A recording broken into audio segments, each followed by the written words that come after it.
Olá, seja muito bem-vindo, muito bem-vinda ao nosso curso de atualização em língua portuguesa. A gente, no último vídeo, falou sobre vários aspectos relacionados à objetividade, não é? E a objetividade envolve a construção de parágrafo, e aí nisso a gente falou sobre o parágrafo narrativo. Agora a gente vai começar a falar sobre o parágrafo argumentativo. Vamos lá. Aqui eu coloquei para você uma espécie de parágrafo ideal, assim, né? E como eu falei também no último vídeo, não tem como a gente fechar numa caixinha, colocar uma regra acabada para a construção do parágrafo, né? Então, aqui eu estou colocando esse parágrafo ideal porque eu estou colocando esse parágrafo aqui com três períodos, ou seja, o primeiro período está aqui, segundo período, terceiro período. Mas é claro, né, a gente que já constrói texto há muito tempo sabe que nem todas as vezes os parágrafos vão ter três períodos, né? Não é essa regra fechadinha. Mas a gente pode ter aqui um norte para conseguir ter um balizamento na construção desse parágrafo. Então, aqui, quando eu coloco ideia principal é o que eu quero que vocês tenham atenção, principalmente no parágrafo argumentativo. A ideia principal é o foco da informação. Ou seja, a ideia principal é o período que eu já disse que isso aqui é um período, né? É o período que carrega o resumo da informação que será debatida naquele parágrafo. É o que a gente chama também de tópico frasal. Tópico frasal. Então, eu tenho uma ideia principal, e essa ideia principal é a ideia principal do parágrafo, né? Quem já viu que esse parágrafo só pode ter um foco, uma ideia principal. E essa ideia principal vai aparecer na forma de período, em que eu vou mostrar para o meu leitor qual é o que eu vou debater ao longo desse parágrafo, qual é a intencionalidade desse parágrafo, né? Por que isso é tão interessante? Porque isso faz com que o leitor compreenda essas informações de uma maneira muito mais clara. Então, quando eu tenho as ideias secundárias, o que são as ideias secundárias? São os exemplos ou as explicações da ideia principal. Quando eu tenho aqui, então, essas ideias secundárias, essas ideias secundárias se originam da ideia principal. Então, quando o meu leitor vai olhar para essas ideias secundárias, ele já está preparado para o que virá. A compreensão dele é muito melhor. Eu vou dar aqui alguns exemplos sobre tópico frasal, para você entender o que é tópico frasal, né? Como que a gente constrói esse tópico frasal. Mas eu já quero, desde já, que você comece a refletir sobre a importância de colocar esses parágrafos construídos com base em um tópico frasal e logo depois a gente ter ideias secundárias. Então, o tópico frasal é quando a gente faz um período que vai resumir essas informações do parágrafo. E aí essas ideias secundárias são os exemplos ou as explicações,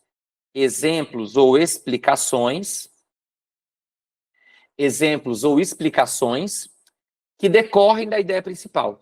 Então, ideias secundárias são exemplos ou explicações que decorrem da ideia principal. O foco aqui, então, é desenvolver a ideia principal. E aí, por isso que eu falei para você assim, olha, em cada parágrafo só pode haver um foco de informação. Porque, veja, essas ideias secundárias só poderão trazer explicações de algo que já foi mencionado, né? De algo que já é de conhecimento do leitor. Se eu iniciar uma nova informação no meio do parágrafo, significa o quê? Eu preciso partir para um novo parágrafo.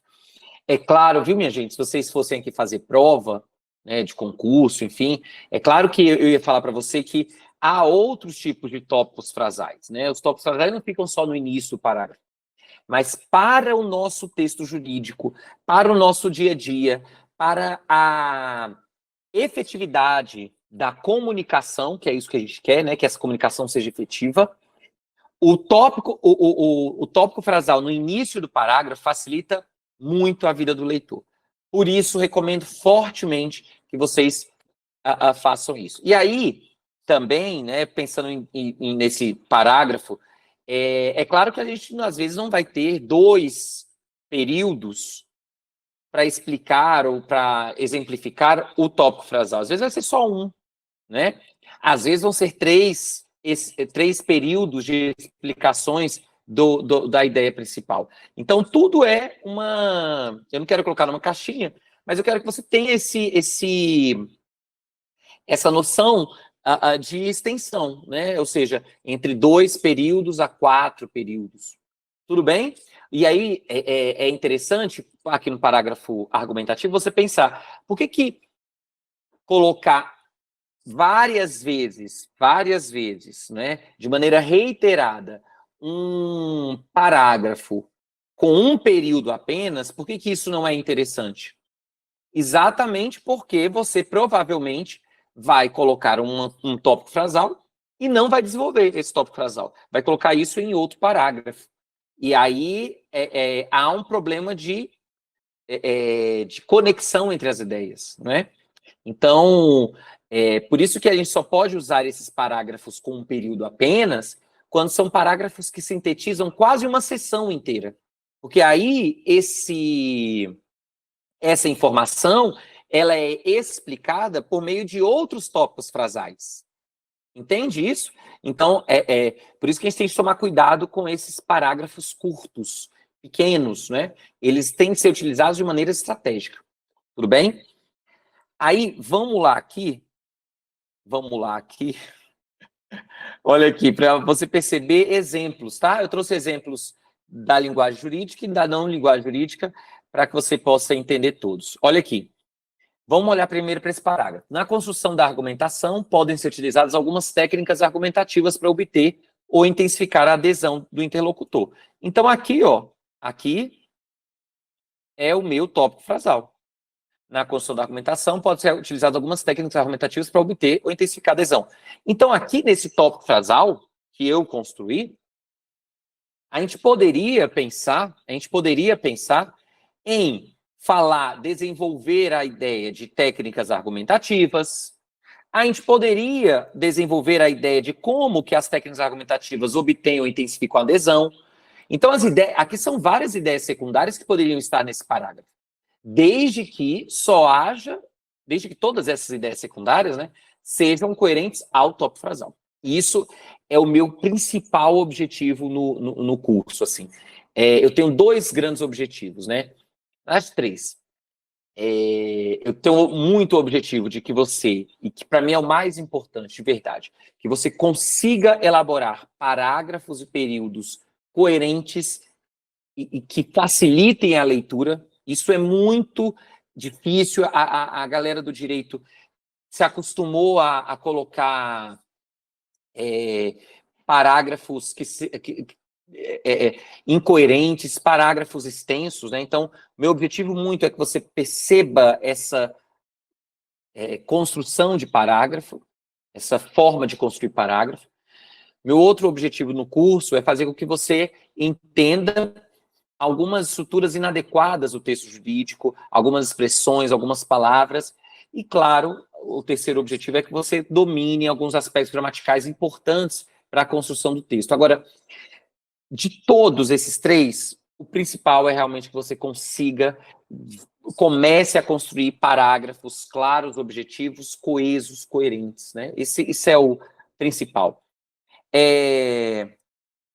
Aí, vamos ver aqui qual foi a estratégia deste parágrafo em relação às ideias secundárias. Então, a gente tem aqui, ó, a técnica de argumento de ligação visa harmonizar o orador e o auditório de modo que ocorra solidariedade entre o que se pretende promover e as teses já admitidas naquele ambiente. Opa! Então, aqui o redator preferiu falar sobre uma técnica. Tá vendo aqui, ó? Existem técnicas. Eu aqui falo de uma técnica de argumento de ligação. Aí, então, aqui eu estou explicando uma técnica, mas essa técnica aqui, eu tenho permissão para falar dessa técnica porque eu disse que existem técnicas. Então, aqui eu promovo a ligação entre essas partes do texto, né? E aí, logo depois, esses argumentos de ligação, ó, venho para cá, dividem-se em 3 classes. Então, eu estou falando mais uma vez do argumento de ligação. Se eu fosse fazer esse parágrafo, eu faria de outra forma. Tudo bem. O importante é a gente respeitar essa ideia de tópico frasal e ideia secundária. Olha aqui um outro exemplo. O Código Civil não conceituou obrigação divisível. Então, este é o meu tópico frasal. Neste parágrafo, só posso falar sobre isso. Tudo bem?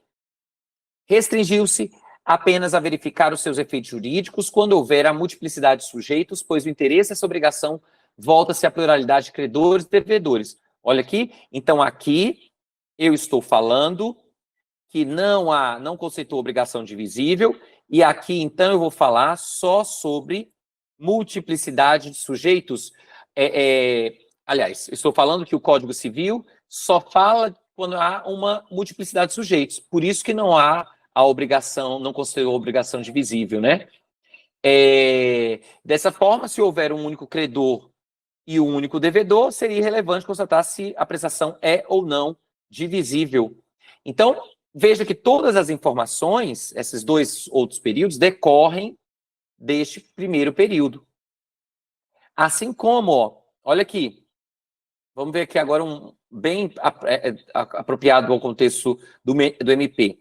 A presença do MP somente é indispensável quando o processo tratar de assunto em que haja interesse público ligado à qualidade de uma das partes ou à natureza da questão, direitos sociais, individuais indisponíveis, disputos coletivos. Então, esse é o tópico frasal, em que eu faço uma afirmação sobre quando o Ministério Público poderá agir ou quando será indispensável a presença aqui do Ministério Público em uma ação. Não cabe ao Ministério Público tutelar direitos individuais. E aí é uma explicação, ou seja, se ele só pode falar sobre direitos sociais e individuais indisponíveis, difusos e coletivos, a inferência, né, é que a gente não vai poder, então, tutelar direitos individuais, que se situam na órbita de interesse exclusivamente particular, sem repercussão no meio social. Nesses casos, ou seja, quais casos? Dos direitos individuais, o próprio interessado deve ajuizar a ação assistido por advogado ou se não dispuser de recursos financeiros, por defensores públicos. Ou seja, essa informação que está aqui, deste período aqui, decorreu dessa primeira informação. Decorreu da informação de quando que o Ministério Público vai agir. Ou seja, nesses outros 2 casos, aliás, neste caso único, né, que são direitos individuais, ele não vai agir. Individuais que sejam próprios, né, não indisponíveis. E aqui, então, o que vai acontecer quando o processo versar só sobre o interesse particular? Então, veja, eu tenho aqui uma lógica na construção do parágrafo. É isso que eu quero que vocês comecem a ter. Aí, eu quero que vocês olhem para este parágrafo aqui.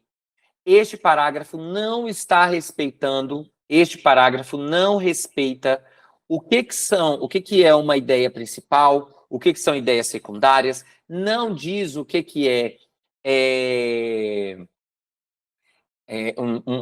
um período, né, um tópico frasal, ideias secundárias, não há esse respeito. Por isso, então, que vocês vão reestruturar esse parágrafo. O Anderson, eu posso mudar as informações? Não. Eu posso mudar as palavras. Mantendo a informação, vocês vão ver que a informação é até meio doida aí, tá aí, mas mantenham essa informação. E eu quero que vocês mantenham essa informação e aí a forma como vocês vão estruturar esse parágrafo, vocês vão dizer, eu vou colocar só um período, vou colocar 2 períodos, 3 períodos, 4 períodos, 2 parágrafos, você que vai dizer.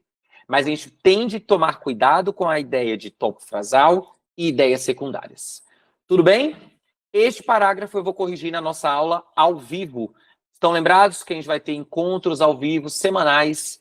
Então, nos nossos encontros ao vivo, eles serão destinados tanto para a solução de dúvidas, né, quanto para a gente corrigir esses exercícios. Ok, jovens? Então tá. Então vocês aí já fizeram isso. Deixa eu passar aqui. Agora a gente vai, para a gente finalizar este vídeo aqui, falar sobre o uso do gerúndio. E por que que eu resolvi falar sobre o uso do gerúndio aqui? Primeiro que é importante você saber usar gerúndio, né? Então, isso já justifica a gente dominar essa construção. Mas há um outro motivo, e é por esse motivo que eu coloquei aqui junto ao aspecto de objetividade. É porque muitas vezes as pessoas escrevem os parágrafos fazem os períodos, e em vez de colocar ponto, em vez de fazer a divisão de ideias secundárias, né, direitinho, ou tópico frasal, coloca uma vírgula e coloca gerúndio. Vírgula, gerúndio, vírgula, gerúndio, vírgula, gerúndio. Isso faz com que o parágrafo fique extremamente extenso, faz com que o parágrafo fique cansativo. E não é isso que a gente quer. A gente quer cada vez mais que o leitor venha, né? Que o leitor compreenda as informações, que haja realmente uma conexão entre esse leitor e esse redator, né? Então, por isso que eu resolvi falar sobre gerúndio aqui nesse momento, para que a gente não exagere, mesmo no gerúndio correto, porque existe o gerúndio correto, e saiba usar o gerúndio correto, né? Vamos lá.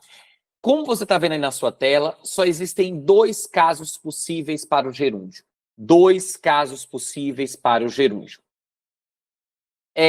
O gerúndio ele pode ser utilizado quando expressar uma ação concomitante à outra. Então, quando eu estou expressando que uma ação se desenvolve, né? Se desenvolve e normalmente de uma maneira contínua. Quando o gerúndio expressa uma ação contínua, né, concomitante a uma outra ação, gerúndio correto, gerúndio massa, gerúndio bem utilizado. Outro caso é quando o gerúndio expressa uma ação anterior a outra ação de outro verbo. Então, se o gerúndio expressa uma ação anterior, massa, crocante, bem bonitinho, tudo bem? Então, ou o gerúndio expressa uma ação concomitante, prolongada, né, contínua, concomitante a outra, ou o gerúndio expressa uma ação anterior, ok? O que eu quero que você perceba aí? Qual é a inferência que eu quero que você tenha? Eu não posso ter um gerúndio que expressa uma ação posterior. Gerúndio que expressa uma ação posterior não é possível.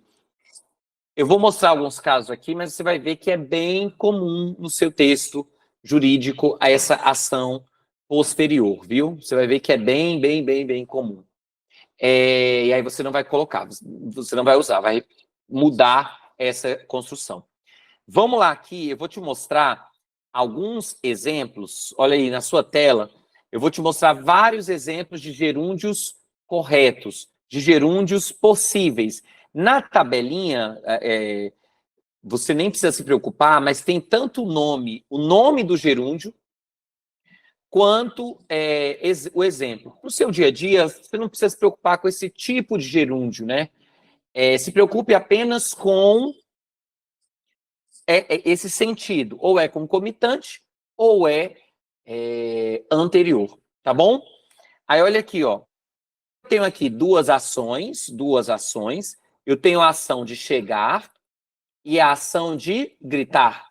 A ação de chegar e a ação de gritar. Essas ações, as ações de chegar e de gritar, elas estão acontecendo ao mesmo tempo. Massa, tudo certo. No mesmo momento que chega, grita. São ações concomitantes. Agora, veja, não dá para a gente, por exemplo, não dá para a gente pensar em uma, que acontece muito nas letras de funk, chegou sentando. Impossível. Deixa só pro funk lá. Porque quando chega, não é o mesmo momento que chega. Primeiro chega, depois senta. Tudo bem? Então, aqui, chegou gritando, não é possível. Chegou sentando, né? Chegou gritando, aí tudo bem. Porque no mesmo momento. Passeando, vi João. Então, no mesmo momento que passeia, tá vendo? Uma ação contínua, ação prolongada, passeando, e aí nesse mesmo momento que pratica essa ação contínua, vê João, no mesmo momento, concomitante. Ficou redigindo o projeto, então no mesmo momento que fica, permanece aqui, redige, no mesmo momento que fica, redige, tudo bem? Fica e redige, ações concomitantes.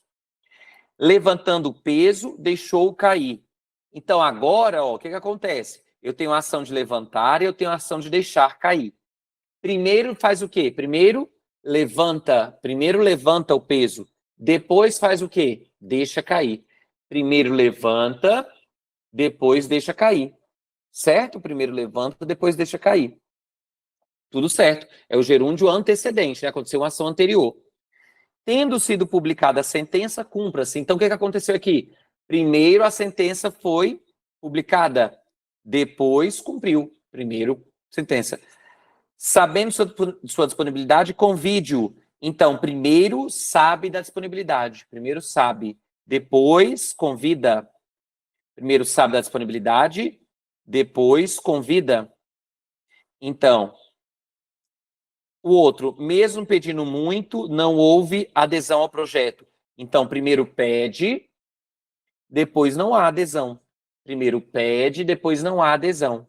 Tudo bem? Vendo que o processo não andava, o advogado reclamou com o juiz. Então, primeiro vê, depois o advogado reclama. Primeiro vê, depois o advogado reclama. Certo? Então, são ações que ou estão concomitantes ou estão uma anterior à outra. Tá tudo bem, tá tudo bem. Ah, Jesus falou aqui comigo, quando eu falo que a ação é anterior, não é que eu estou dizendo que a oração precisa aparecer antes da outra oração, não. Eu estou só dizendo que a ação em si, não a oração, a ação, está acontecendo antes da outra. É claro que eu posso dizer, não houve adesão ao projeto, mesmo pedindo muito. É claro que eu posso dizer isso, né? O que eu não posso é ter, porque aqui a ideia de pedir é anterior à ideia de haver adesão, de qualquer forma, mesmo que eles estejam invertidas, né? O que não pode é ter uma ação que é posterior, como que acontece aqui, ó, nesses exemplos. Olha aqui. Chegou sentando-se, você já sabe que não pode. Machado de Assis nasceu no Rio estudando. Primeiro nasce, depois estuda. É possível isso? Não. Machado de Assis nasceu no Rio e estudou com um amigo padre. Tudo bem? O julgamento terminou sendo visto. Então, primeiro termina, depois é visto. Já falo sobre esta segunda frase, tá? Terceira frase. Então, o julgamento terminou e foi visto 2 horas depois. Ó, um exemplo bem comum. Ocorreu o rompimento da barragem, gerando grave violação da dignidade da pessoa humana, ocorrendo grave violação do princípio da dignidade humana. Veja, primeiro rompe, depois gera. Primeiro rompe, depois gera. Então, se primeiro rompe, depois gera, a gente vai fazer aí uma outra construção. Então, houve o rompimento da barragem, o que gerou grave violação do princípio da dignidade da pessoa humana. O que gerou, ou e isso gerou. Normalmente eu vou poder substituir pelo o que, ou e isso, ou só o e, ou só um ponto. Tudo bem? Vou estar enviando. Por que essa frase está errada? Porque aqui também tem uma ação de futuro, não é uma ideia de futuro. E como a gente viu, a gente só pode empregar o gerúndio ou indicando uma ação concomitante, porque no mesmo momento que você está, você não envia, ou se for uma ação anterior. E não tem como estar e enviando acontecer anterior, né? Então, por isso que esse gerúndio aqui, a gente consegue colocá-lo na mesma regra geral, né? Para não ficar criando regrinhas, sub-regras. Ok? Aí, aqui, vi um jardim florescendo. Veja que o ato de ver não é possível ocorrer no mesmo momento de florescer. Não tem como. Você não vê um jardim florescendo, que é uma ação contínua, né? Não tem como. Ou você viu o jardim florido, ou você viu o jardim que floresceu. Então, o que acontece aqui? Então, a gente pode pensar na ideia geral, né, que eu trouxe para você, já havia trazido, mas eu quero acrescentar uma informação aqui para facilitar um detalhe para vocês. Quando a gente perceber um gerúndio, que se refere a um substantivo, gerúndio que se refere a substantivo, o gerúndio que se refere a substantivo, esse gerúndio é um gerúndio inadequado.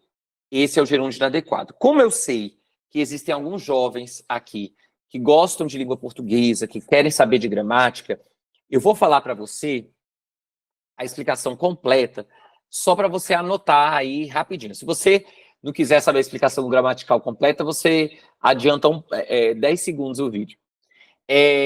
Por que eu não posso ter um gerúndio que se refere a um substantivo? Porque para a maior parte das gramáticas, eu não posso ter uma oração subordinada, adjetiva, reduzida de gerúndio. Então, eu tenho todas essas orações, todos esses gerúndios que eu estou falando aí para vocês, são exemplos de orações subordinadas. Só não dei esse nome, né? Porque para não assustar esse seu coraçãozinho. Mas são orações subordinadas. E as gramáticas falam que esse gerúndio de oração adjetiva é inadequado. E a oração adjetiva é essa que se refere a um substantivo. Então, para esses gramáticos, como o texto jurídico ele é muito mais formal, né, eu prefiro seguir mais esses gramáticos formalistas para o texto jurídico. Então, quando a gente perceber que vai apresentar um gerúndio que se refere a um substantivo, a gente desenvolve a oração, tira o gerúndio. Vi um jardim que florescia. Por exemplo, se eu apresentar assim, ó, o réu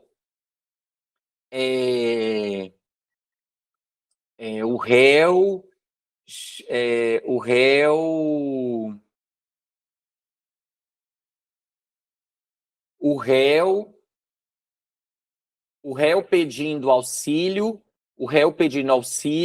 solicitou mudança de endereço. O réu pedindo auxílio solicitou mudança de endereço.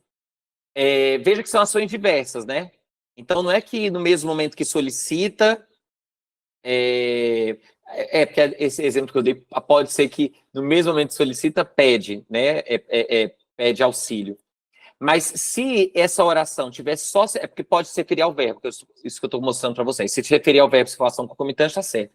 Mas se for só esse pedindo aí, seria melhor desenvolver. Então, o réu que pedia auxílio, solicitou mudança de endereço.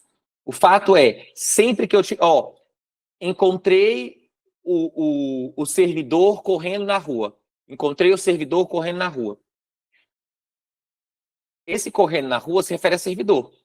Encontrei o servidor correndo na rua. Esse correndo aí, seria melhor desenvolver, porque está se referindo a um substantivo. Encontrei o servidor que corria na rua. Tudo bem? Até para tirar a ambiguidade aí que tem nessa frase que eu falei. Então, encontrei o servidor que corria na rua. Certo? Tudo bem? Então, esse gerúndio que se refere a um substantivo é melhor que a gente desenvolva. Muito bem, muito bem, muito bem. A gente vai fazer exercício, tá? Também sobre gerúndio. Vou fazer um exercício com vocês também sobre gerúndio. Vou parar aqui o nosso vídeo, porque vamos ter quase 29 minutos aí de vídeo. E o que vai acontecer agora? Então, a gente vai agora para o terceiro item, para o último item de objetividade. Então, a gente já falou sobre vários aspectos, a gente falou sobre organização de parágrafo, a gente já falou sobre planejamento de texto, sobre os gêneros textuais, né, que são o gênero narrativo, o gênero argumentativo, sobre os tipos textuais, o tipo narrativo e o tipo argumentativo, narrativo e argumentativo. E aí agora a gente vai para o terceiro tópico relacionado à objetividade, que é a eliminação de estruturas necessárias. Eu vou mostrar aqui para vocês algumas estruturas que a gente consegue eliminar do nosso texto, e eu quero muito que você tenha atenção aqui, porque é muito importante. A gente volta no próximo vídeo. Até já!